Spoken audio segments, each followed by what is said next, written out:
makakausap natin ngayong umaga sa studio sina Attorney Levito Baligod, dating abogado ni Ben Hurluy sa kasong illegal detention laban kay Napoles. Kasama rin natin si Ms. Pichita ng anti-pork barrel advocate at Shamina Astudillo ng Kabataan Party List. I'll start off muna po with you, Attorney. Well, from the point of view of somebody who was involved directly dun sa kaso because of your previous involvement with Ben Hurluy, how do you view this, itong pagbigay ng bail dito sa this particular case ni John Napoles? First off, Ed, I want to clarify that I am the private complainant in the PDAF scam cases, and Ben Hurluy is one of our witnesses. Now, dito sa desisyon ng Sandigan Bayan, sinasabi nila na hindi raw napatunayan na siya mismo ang tumanggap ng 50 million pesos, no? Sila niya ito? Oo.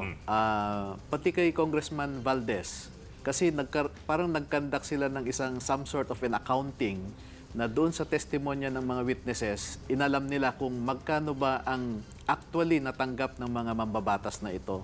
Pero medyo maling proseso yon dahil pag titingnan natin ang plunder law, sinasabi doon na the public official involved directly or indirectly receive the pecuniary interest, no? Yung kickback, commission, etc. Maliwanag sa testimonya ng mga witnesses, pati na rin doon sa electronic evidence na tinanggap ng Chief of Staff ni Congresswoman Lanete yung commission. So, indirectly yon na na-receive ni Congresswoman Lanete.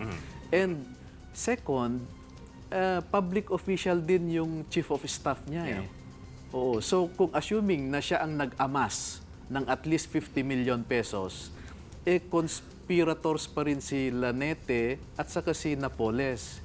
And under the principle of conspiracy, the act of one is the act of all. The penalty of one is the penalty for all. But would it reach a threshold of 50 million as required by a plunder case? Opo, mahigit 50 million yung natanggap ni Jose Sumalpong. Ma'am Pichi, what do you think of this? I mean, you've been very much involved dun sa advocacy against the pork barrel, and now you come across a story like this. Sabi ng Sandigan Bayan, hindi pumasa ang kaso, at least dun sa bail. Which is, of course, it's parang thermometer of the case itself. Yes, it is. Ang worry namin kasi doon is if at this point, hindi na po prove ng prosecution na aabot sa 50 million. Considering na yung kaso nila is 100 million. Kulang yung preparasyon. And sa dami ng kaso na to, nakakatakot isipin na isa-isa magkakaroon ng domino effect na ganon ang mangyayari sa lahat ng mga kaso, mag-downgrade to graft. Diba? Pagkatapos isa-isa silang mag-bail. Alam naman natin, diba, tatakbo at tatakbo pa rin yung mga yan. Na sa haba ng kaso, baka mangyari magkalimutan at pagdating sa dulo, sabihin na lang, kulang talaga ang ebidensya o walang ebidensya. Kaya nakakatakot na indication ito na sa iba pang mga kaso, ganun din yung mangyayari. Diba? Na hindi tayo prepared. Hindi prepared yung prosecution given na 2.5 years na more than 3 years na nasa kanila yung mga ebidensya. Diba? Bakit hindi tayo handa? Shamina, what about you? I'll get back to you, Attorney. I have a legal question to ask you. But what about you? What do you think of this? Actually, sa amin, hindi na kami nagulat that the bail was given to Napoles and etc. No? Para sa amin, it's a grand scheme of the Aquino administration to simmer down yung nagaganap na malaking outrage talaga ng mamamayan against the pork barrel and that itself. Kasi it's a way of the Aquino administration of pagaanin yung usapin ng pork barrel na para bang ang plunder sa ating bayan ay isang bailable case na lang just like any other case, which is very unacceptable kasi yung pagpapakulong kay Napoles that was brought about by yung galit ng mamamayan, yung collective action natin na kailangan may managot doon sa nandarambong sa pera ng sambayanan. Tapos ito yung gagawin sa atin na yung isang tao na kayang magsabi at kayang mag-pinpoint sino-sino pa talaga yung involved doon sa grand pork barrel scheme na ito. Pero papakawalan na lang at gagawin na lang siyang simpleng criminal for the offense against Ben Hurluy na serious illegal detention. Attorney, pero dun sa other bail hearings, hindi pinayagan yung bail ni Opo. General Napoles. Well, I suppose iba yung evidence na present doon sa ibang cases. For example, yung case with, I think it was Bong Revilla. Was it also Jinggoy. Jinggoy. And So, even- na-deny ang bail doon. Yes. Anong pinag-iba in terms of the weight of the evidence presented? That's a good point, Ed, no? Kasi if you look at the quality of the evidence, pareho yan. I actually provided the template for the build-up, no? So, naka-enumerate doon yung mga dokumento, yung mga supporting documents like the liquidation, the request for DBM to release the PDAF, the list of recipients, Mga follow-up the na- signatures, na communication, etc. oh. Pareho po ang quality niyan. So, nagtataka nga ako bakit iba ang pananaw ng ibang mga justices sa pananaw ng iba, no? Oh, maybe it's because, hindi naman siguro because less well-known publicly itong si Governor kaysa sa yung dalawa. No, would that be I don't know. I'm being malicious here, but let me withdraw that, Your Honor. But what do you think? Kayo po, if you're looking at the same quality and quantity of evidence, magkakaiba lang yung involved public officials. Why do we have different Precisely. results? Pero ang maganda po dito ay sana sundin ng ombudsman yung ating rekomendasyon noon pa na ang i-file nila ay malversation. It's easier to prove but Than as plunder. serious as plunder. Kasi kung ang involved na amount is at least 22,000 pesos, ang malversation, it's already non-bailable. Doon sa natanggap ni Lanete na millions of pesos, personally, pasok na sana siya sa non-bailable na malversation. Kaya po, what do you think of that? If it was a malversation case, legally ba would there be any difference in terms of yung sanctions? Pareho po kasi Pareho lang. Kasi hindi naman non-bailable. capital offense na No, capital offense din. not in the sense na hindi siya mabibitay. Wala nang bitay. Oo, 40 years pa rin yan. 40 years. Pareho. Malversation is also 40 years. Yes, So, if the amount involved is at least 22,000. so in effect, it's the same amount of time that she spends in jail in case Yes, she's sir. convicted. What do you think of that po? Kung ganon. Looking at the burden of proof and the burden of proving.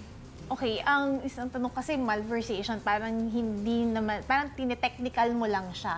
Tama ba yun, attorney? Na hindi mo directly, kasi yung plunder, you send the message sa taong Mabigat. bayan Mabigat na parang- na ninakaw yan, sinadya yan, oo eh. 'Di ba? So, alam naman natin, ako naniniwala ako, ganun yung nangyari. 'Di ba? Siguro, bakit hindi natin ipupursue in that sense? Kasi, ang one way din kasi na to prevent other people from committing the same crime is to communicate na ang plunder is not acceptable. It's the message that you put across. Oo. So, importante yun eh. Kasi yung justice system natin, ang bagal na nga eh. Pagkatapos, dahil mabigat yung kaso, sabihin natin, papagaanin natin siya para mas madali siyang i-prove para nun mapakulong. So, ang ibig sabihin sa akin kasi noon is, hindi talaga enough yung ebidensya. Or hindi tayo, bakit hindi natin ma-prove na na-plunder siya, na nagnakaw sila ng 50 million pesos. In the case of Lanete, 100 million pesos yun eh. 'Di ba? So,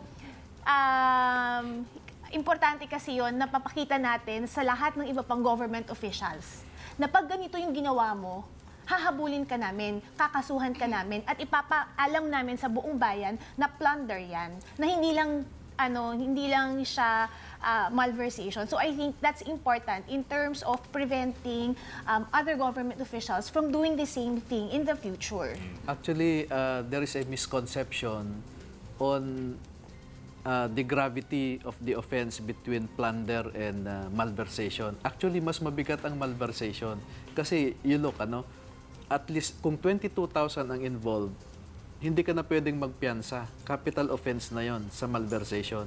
Pero sa plunder, you need to prove at least 50 million of amassing. Mas, di ba? Parang technically, mas magandang i-prove ang malversation and the effect is the same. Life imprisonment pa rin. Oo. But I think what Ma'am Peachy is saying is that it's the message that you also put across to the public. Parang yung, parang yung sa supermarket, minsan makikita mo, wag tularan, tapos yung picture mo doon. If we are after the message, then let's go for malversation because malversation is the misuse of public funds. So mas magandang mensahe yon na pag hindi mo ginamit ng tama ang pera ng bayan, pwede kang makulong habang buhay. Okay, but I think the real point of interest at this particular point is with what happened just recently dun sa case ni Governor Lanete, are we in trouble for the rest of the other cases with Janet Lim Napoles or Wala pong epekto yan sa ibang cases. At sabi nga kanina, no, ito ay magandang oportunidad sa ombudsman prosecutors na magdagdag pa sila ng mga ebidensya. meaning nakikita natin kung ano yung mga butas na hindi pa napupuno? Opo, napupunan. pwedeng ganon. Pero kagaya nga nasabi ni Shamina kanina, yung mga butas talagang hindi napaghandaang punuin to begin with. Na sana mas napaghandaan ng maigi. Well, I'm not ready to accuse the prosecutors of the ombudsman, no? Na meron silang nakaligtaan or by lack of skill nangyari ito. Kasi naintindihan ko na kukunti talaga ang mga abogado sa Office of the Ombudsman. Kaya yan po ang dahilan talaga kung bakit idinaan natin ito sa Department of Justice to avail of its manpower both from the NBI and the DOJ itself to first digest the evidence para pagdating sa Office of the Ombudsman, mas madali na nilang maintindihan sana. Okay, very quickly lang po. Last messages po from the two of you before we go kasi minamadali na po tayo. Looking forward, where do we go? What do we do? Siguro kasi as a private citizen, wala naman tayong access doon sa mga ebidensya na hawak ng ombudsman tsaka ng DOJ, ng NBI, no? Ang sa atin lang talaga kasi is to constantly pressure government na nandito kami, nagbabantay kami, hindi nyo pwedeng kalimutan na ibigay sa amin yung hustisya kasi pera namin yan. Pera namin yan. So, para sa akin kasi, ang corruption, di ba, tingin ng tao kasi pera lang yan, pero nakamamatay kasi yan eh. Yung pera na ibinulsa na sana nakapagpatayo ng ospital, nakapagpabili ng gamot, para sa mga may sakit, para sa maayos na daan na hindi na aksidente ang mga tao, 'di ba? So para sa akin kasi kailangan ang bayan constantly nagbabantay at pinipressure ang government na mag-provide ng manpower, kung kulang ang manpower para nun handa tayo every time na meron tayong gantong mga kaso. We all agree with that, I think. Shamina. Two things lang po para sa Kabataan Party List. Una, yung post-election na itsura. Yung president ng pagbibigay ng bail kay Janet Lim Napoles ay giving assurance na whatever the outcome of the 2016 election, si Mar Rojas man ang manalo or hindi, binibigyan na ni Noynoy Aquino ang kanyang sarili ng safeguard na hindi siya makakasuhan after. Pero as citizens, katulad nga ng sinasabi ni Ms. Peachy, magiging bahagi kami ng mga organizations na magkakaso laban sa Aquino administration for all his corruption issues, lahat ng krimen niya laban sa sambayanan. At we're urging na Janet Lim Napoles na ilabas mo na officially lahat ng listahan, spill all the beans. No?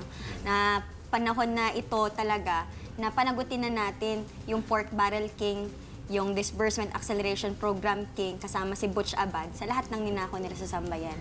Secondly, reflection ito ng tagibang na justice system. Kasi yung Kidapawan farmers natin, 79 people were arrested, including pregnant and pregnant people, women, and the senior citizens. Ang kanilang bail na inamas ay 546,000. Compare doon sa bail ni Janet Lim Napoles na 500,000, sino ang unang lalaya? Yung mga magsasaka natin na gutom at pinapatay? O yung isang tao na kabilang sa isang engranding eskema kasama si Noynoy Aquino sa nagnakaw ng pera ng sambayanan? Okay, maraming salamat. Shamina, Peachy, Attorney Levy, maraming salamat po. Thank you. And thank you for coming here this early in the morning. Thank you also. Thank you po. Thank you. Be sure to come back. Use 5 everywhere. Copyright 2016.